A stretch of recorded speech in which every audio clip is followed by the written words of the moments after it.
Hey guys, welcome to another video, and today we're back in Rimworld with 10 more tips to enhance your gameplay. Tip 1. To overcome a heat wave, sometimes the heat can get up to 50 degrees, create a cold zone.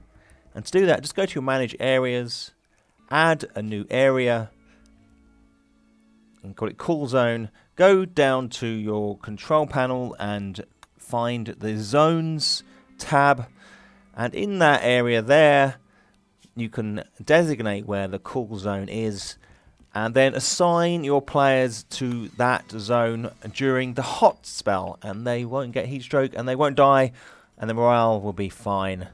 Just make sure you manage their needs while they're in this restricted zone. Tip 2. Rubble barriers can be quite handy to slow your enemies down. Also an area where you can store all the chunks of rock that could clutter your base.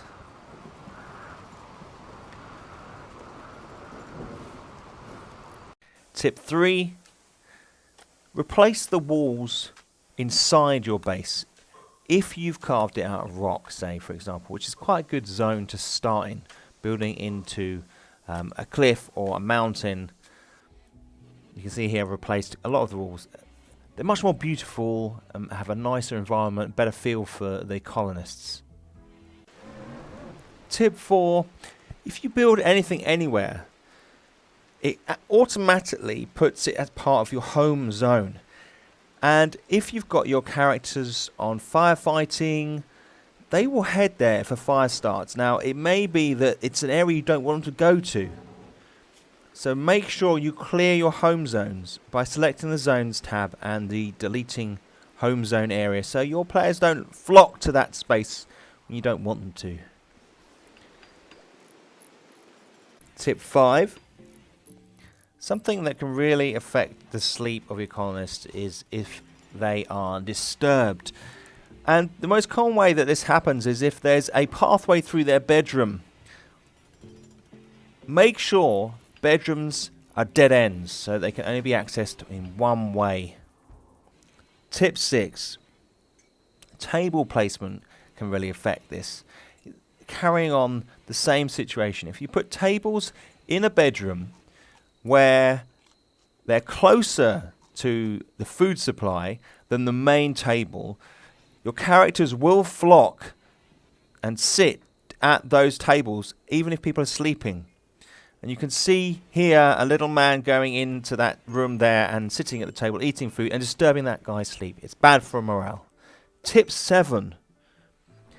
You don't have to go and attack the infestations, because ultimately friendlies will come and attack them as long as you've maintained good relations with the colonies on the planet. And then what they'll do is they'll attack as they are here, take the damage, do some damage, leave you goodies to collect later, and your friendlies will keep coming back and doing this job for you.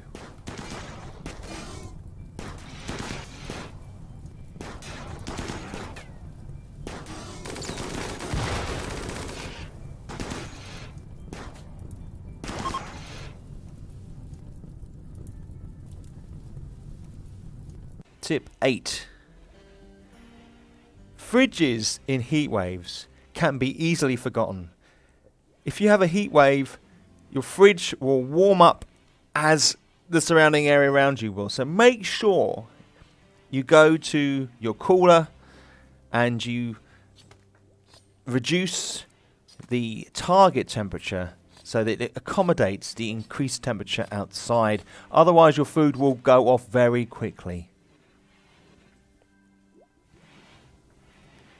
Tip 9. If you get a toxic fallout, it can be a really depressing moment, and your characters can get very ill if they go outside during this toxic fallout. What you can do, very much like your heat wave zones, is select an area where they can work and they're under cover, and in that way, once you allocate them to that area during the toxic fallout, they won't get ill. 10. It can be tempting to add more heaters during a cold snap. But actually, putting in fires is a much quicker way of increasing the temperature and using less electricity. If you pound the heaters by putting up the target temperature, you use up a lot of electricity, and in fact the fires don't take long to build and they're pretty easy to manage. Guys, this is my second tips video for Rimworld. The first one can be seen here. The link is on the screen if you haven't seen it already. And if you can subscribe to this channel, it's my second YouTube channel, but it needs to grow as well. It would be really awesome of you. I hope you found this useful, guys. I'll see you soon.